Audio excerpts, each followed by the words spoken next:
오늘 나눌 하나님의 말씀은 출애굽기 2장 1절에서 10절까지입니다. 남자 신생아들이 대량으로 학살되는 비극적 상황 속에서 레위 지파에 속한 한 부부가 등장합니다. 학대가 진행되고 유아 학살이 시도되지만 언약 백성의 결혼과 출산은 중단되지 않습니다. 제국의 최고 권력자가 나서서 방해하지만 하나님의 시에 대한 약속은 성취되어 갑니다. 모세의 부모는 아므람과 요게벳입니다. 레위인 부부가 낳은 아기는 너무나 사랑스러웠습니다. 레위인 부부는 석 달 동안 잘 숨겼지만 한계에 다다랐습니다. 그리하여 그들은 갈대 상자를 만들어 역청과 나무진을 칠해 나일강의 갈대 사이에 띄웁니다. 이 상자는 파피루스 재료로 사용되는 나일강 유역의 갈대로 만든 물건인데 노아가 만든 방주와 동일한 단어입니다. 우리는 노아가 초대형 방주를 제작할 때 방수를 위해 역청을 안팎에 발랐음을 알고 있습니다. 마찬가지로 이 자그마한 상자에 역청과 나무진을 칠해 물이 스며서 가라앉지 않게 합니다. 방주를 통해 노아와 그의 가족이 구원을 받아 인류 재번성의 시초가 된 것처럼 상자를 통해 모세가 구원을 받아 이스라엘 해방을 통한 씨의 재번성의 단초가 됩니다. 마침 파라오의 딸, 즉 이집트의 공주가 시녀들을 거느리고 나일강변으로 목욕을 하러 나왔습니다. 공주의 눈에 그 갈대 상자가 목격된 것입니다.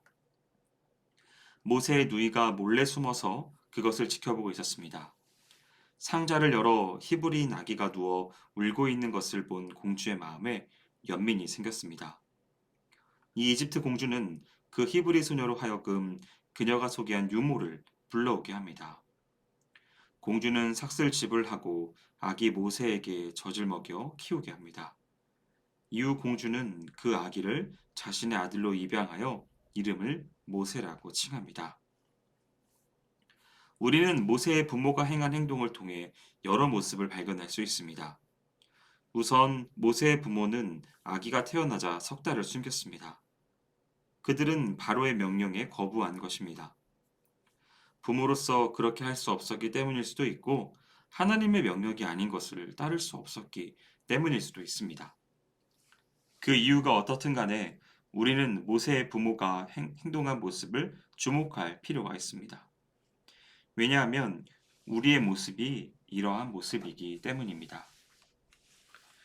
우리는 현실에서 많은 갈등의 상황을 맞이합니다. 요새 고등학교 1학년의 한 달 평균 학원비가 100만 원이라고 합니다. 많은 가정에서 이 뒷바라지를 하기 위해 맞벌이를 선택하거나 자신의 노후를 포기하는 모습을 보입니다. 자녀에게 맞는 교육이 무엇인지에 대한 고민보다 남들이 하는 방식을 따르는 모습을 보입니다. 한때 우리는 아파트 광풍, 주식 열풍의 시대를 보내왔습니다. 여기에 많은 사람들이 합류했고 뒤돌아보는 것은 시간 낭비라고 생각해 영혼까지 끌어모아 이 대열에 합류하였습니다. 어떤 것이 현명한 경제관념인지에 대한 고려할 시간은 없습니다. 우선 달려들고 볼 일이지요. 이 가운데 우리들도 삶을 살아가고 있습니다. 내용은 다르지만 환경은 비슷합니다. 마치 바로의 명령과도 같이 거부하기 어려운 상황들입니다. 우리는 여기서 어떻게 해야 할까요? 무작정 세상의 목소리에 귀 닫는 것이 현명할까요? 세상의 논리에 적극 동참하는 것이 안전할까요? 보이지 않는 하나님과 보이는 세상 사이에서 우리는 어떻게 살아가는 것이 지혜로운 것이겠습니까? 이 가운데 성경에 말하고자 하는 바는 하나님이 일하신다는 겁니다. 우리가 예상하지 못하는 방법으로 하나님은 예비해 놓으시고 우리의 상상을 뛰어넘게 일하신다는 것입니다. 그리고 그 가운데 우리의 결정을 고려하시고 우리의 생각들을 존중하신다고 하십니다.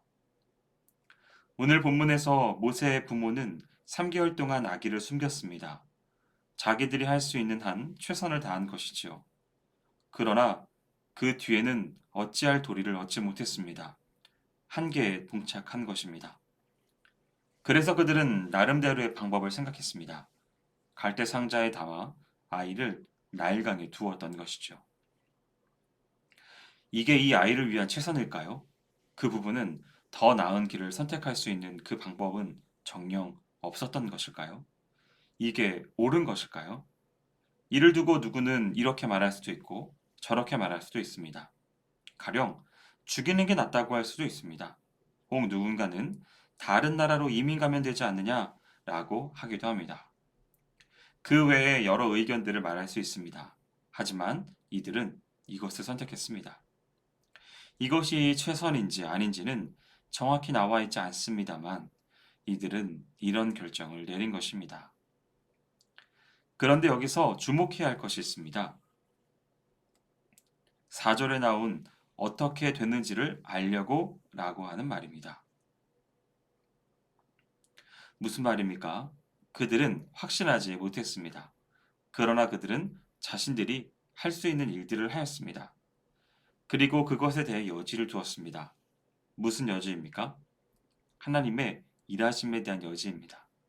이 일이 어떻게 되는가 하는 것을 보고자 한 것이죠. 그렇게 하나님께 맡겼습니다. 아무것도 하지 않고 그냥 넋놓고 있지 않았습니다. 3개월 동안 열심히 숨겼고 나름대로의 방법을 사용하여 노력하였습니다. 더 이상 숨길 수 없게 되자 또 고민하였습니다. 여러 생각들이 있었지만 그들은 아이를 상자에 넣어 역청과 나무진을 치내 안전하게 한 후 나일강에 두는 결정을 내렸습니다. 이것이 완벽한 것이 아님을 그들은 알았습니다. 그래서 그들은 이 일이 어떻게 전개가 될지 결말을 알지 못했습니다. 따라서 그들은 지켜볼 수밖에 없었습니다. 그러나 이 가운데 하나님은 이들에게 일하셨습니다. 바로와 딸을 준비시켰고 아이와 조우하게 했으며 연민의 마음을 갖게 하셨고 입양을 결정할 수 있게 해주셨습니다. 사랑하는 여러분, 우리가 믿는 하나님이 이런 하나님인 것으로 인해 안심하시기 바랍니다. 하나님은 여러분이 모든 상황에 대해 잘하나 잘못하나 시퍼렇게 지켜보면서 평가하는 분이 아니십니다. 잘하면 상 주고 못하면 벌하는 그런 하나님이 아닙니다. 하나님은 여러분을 가장 좋은 길로 인도하시는 분이시며 여러분의 결정을 존중하시는 친절한 분이십니다. 또한 그분은 여러분이 어떻게 할지를 몰라 방황하는 그 순간에도 함께 하시어 여러분에게 필요한 가장 좋은 결정이 무엇인지를 알려주시는 분이십니다. 우리는 가장 현명한 결정을 내릴 수 있는 지혜가 없는 존재입니다. 우리는 한 치 앞도 내다볼 수 없는 연약한 존재예요. 우리가 뭔가를 해봤자 얼마나 완벽한 계획을 세울 수 있겠습니까? 애초에 우리는 그런 것들을 할 수 있는 능력이 없습니다. 그리고 우리 하나님은 절대 옹졸한 분이 아닙니다. 세상 신들과는 달리 우리 주님은 스스로 일하시는 분이십니다. 우리가 연약하고 부족한 것을 알기에 일해 주시는 분이십니다. 왜냐하면 우리를 사랑하니까요. 다른 이유 없습니다. 그분은 우리를 너무나 사랑하시기 때문에 단지 그 이유만으로 우리를 위해 일하여 주시는 분이십니다. 성경을 펴서 읽어보세요. 그럼 이스라엘 백성들에게 일하신 수많은 것들을 확인할 수 있습니다. 여러분들이 알고 있던 제한된 성경 지식에서 벗어나시기를 소원합니다. 그리고 이 위대하시고 자비로우시며 사랑이 넘치시는 놀라운 하나님을 발견하시기를 소원합니다. 이 하나님께서 오늘도 저와 여러분과 함께 하십니다.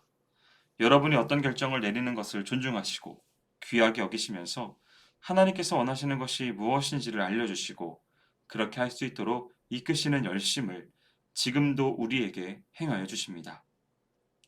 우리를 위해 일하시는 이 주님으로 인해 안심하시고 어떻게 되는지를 알려고 멀리 서서 우리의 일들을 목도할 수 있는 여유가 오늘 이 시간 가운데 여러분에게 풍성하게 있으시기를 주님의 이름으로 축원드립니다.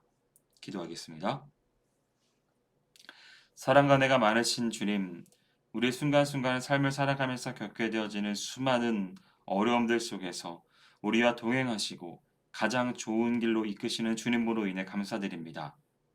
나의 삶의 주재권을 주님께 의탁하게 하여 주셔서 주님께서 말씀하시는 것들을 청종하게 하시고 그렇게 순종의 길로 나아갈 때 가장 안전한 길임을 깨달아 주님의 뜻을 내 인생의 가장 최우선순위로 삼을 수 있도록 인도하여 주옵소서. 행하실 주님을 기대하오며 모든 말씀 예수님의 이름으로 기도합니다. 아멘.